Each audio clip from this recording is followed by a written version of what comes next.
எல்லாரும் நேசிக்கிற தெய்வம், எல்லாரும் ஆசீர்வதிக்கிற தெய்வம். ஆண்டவர் இயேசு அவருக்கு பாகுபாடு இல்லைங்க,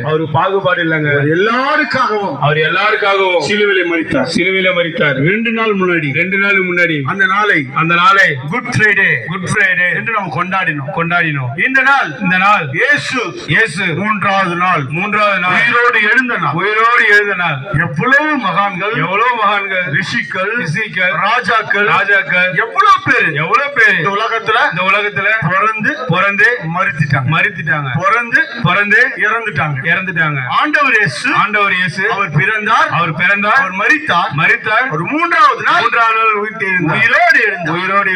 உயிரோடு எழுந்ததுக்கு என்ன அர்த்தம்? அவர் தெய்வம் என்பதை நிரூபித்தார். என் ஆண்டவர் இயேசு.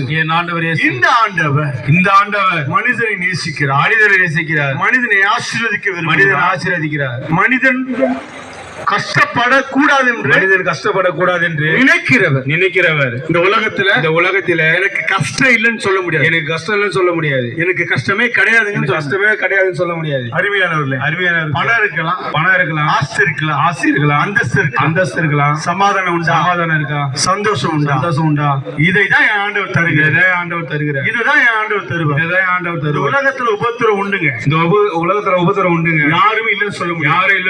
ஒரு வீடு கட்டினா ஒரு வாசற்படி உண்டு. ஒவ்வொரு மனிதனுடைய வாழ்க்கையில் ஒரு கஷ்டம் உண்டு, இல்லன்னு சொல்ல முடியாது.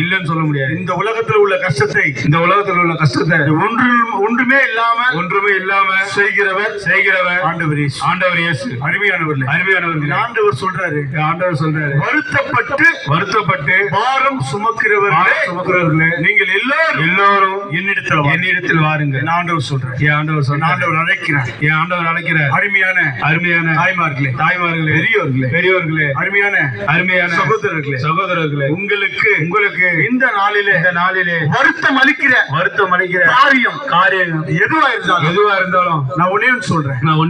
இந்த குட் ஃப்ரைடே உயிர்த்தெழுந்த நல்நாளிலே ஒண்ணே சொல்றேன். என் ஆண்டவர் உங்களுக்கு உண்டு.